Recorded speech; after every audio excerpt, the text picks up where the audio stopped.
Good morning, guys. It is Monday, January the 9th, and I want to continue our conversation from yesterday. We were talking about step one, and by early 2021, I knew two things to be true. Absolutely two things to be true. One, I was powerless over alcohol. I could not control my drinking. I would take one drink, set it down, and the second I set it down, boom, I became obsessed with getting more. One is not enough, and 1,000 is way too many. And I was absolutely obsessed with that. And I would take that drink. It would mix with some sort of molecular structure in my system, and it would trigger the allergy in my brain. In a normal person's brain, they'd go, "Oh, you know what? I've had enough drink." In my brain, I'd go, "I want more." So I knew that to be true. First thing, I was powerless over alcohol. The second thing I knew was that I couldn't, wouldn't, and didn't want to continue living the way I had been living. Because it had proven to be too tough for me. I couldn't cope. I couldn't manage the emotions. I couldn't deal with situations. It was easier just to drink because I didn't have to deal with anything, right? It was very easy. And so I dug myself a pretty deep hole by that point, by early 2021. And matter of fact, looking back, in retrospect, that wasn't just a hole, it was a grave, an early grave. And I was at the bottom of that thing, man. I had looked to myself, for my own self-worth, self-value, self-esteem, self-efficacy.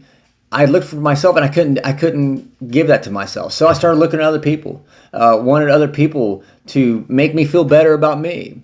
I couldn't do for myself what I wanted to do, and other people couldn't do for me what I wanted them to do. So I was done. I was done. And so, yeah, I dug myself that pretty deep hole, or that grave. So early 2021, I'd come to the realization I had two choices again. I knew two things, and I had two choices. I had a decision to make, and I only had two choices to choose from. That first choice was to give up and wait for death, which is pretty much where I was at. Like I said, I dug that hole so deep. And the second choice was to find a solution that I'd not yet tried. And God knows I tried everything. I tried everything to stop drinking. I tried everything to control drinking. Matter of fact, on page 31 of the big book, Bill goes on to list what some of the first 100 had tried to do in order to manage drinking. Drinking only beer, limiting the number of drinks, never drinking alone, drinking or never drinking in the morning, drinking only at home, never having it in a house. I'd done all these things, man. I tried everything, and I just couldn't fix it, and I couldn't control it. So yeah, I had two decisions in the first half of 2021, or I'm sorry, two choices. One, I could just give up and wait for death, which was pretty much where I was at because I just didn't know. I'd already tried everything. And two was to find another solution I'd not yet tried. That was the challenge. On page 25, Bill articulated this very same decision point that I was at. And he articulated the two choices that I had. At the bottom of page 25, the last sentence, he says, one was to go on to the bitter end, blotting out the consciousness of our intolerable situation as best we could. So that was one, go on to the bitter end, which was where I was at, give up, just wait for death, try to ignore how bad my life had become. Or two was to accept spiritual help. Well, that was my second option, except they didn't quite say it like that. My second option was to find another solution I've not yet tried. I was born and raised in a Christian household. The God of my upbringing, was supposed to be a loving God according to my parents, but according to my pastor, I couldn't listen to FM radio. I couldn't watch anything on TV. Hell, if I saw a Wendy's commercial on TV, I was burning in hell according to him. So I had a lot of confusion there. But it was still better than option number one, right? Bill articulated it as to accept spiritual help. I just articulated it as to find another solution that I had not yet tried.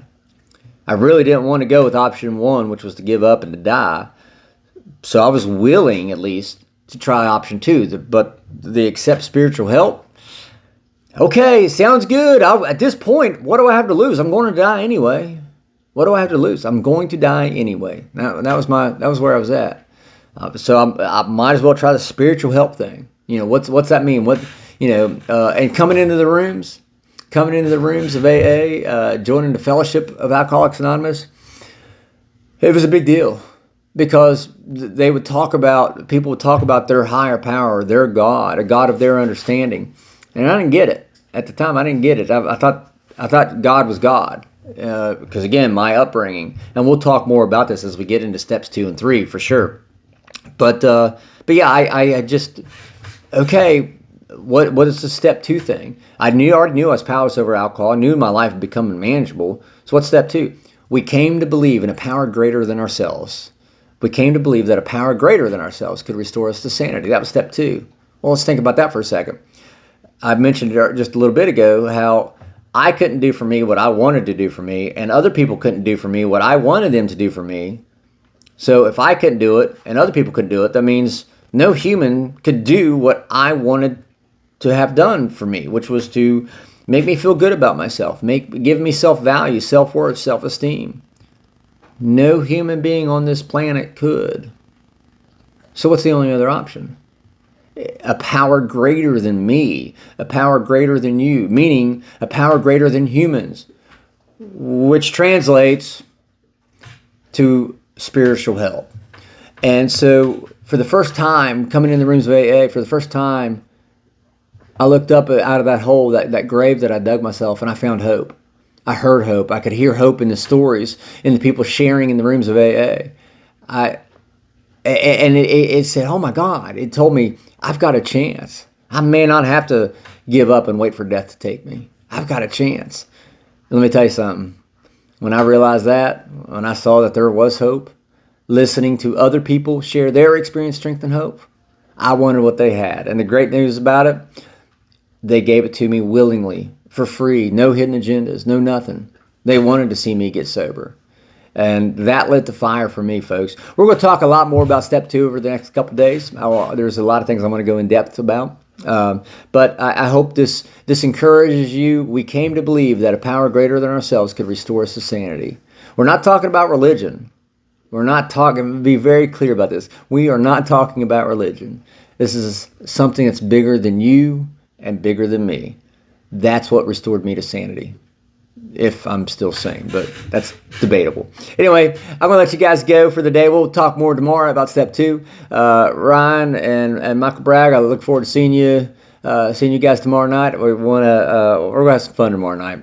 But anyway, JD, hope you still got your coin with you. So, guys, remember, you can't get drunk if you don't take that first drink.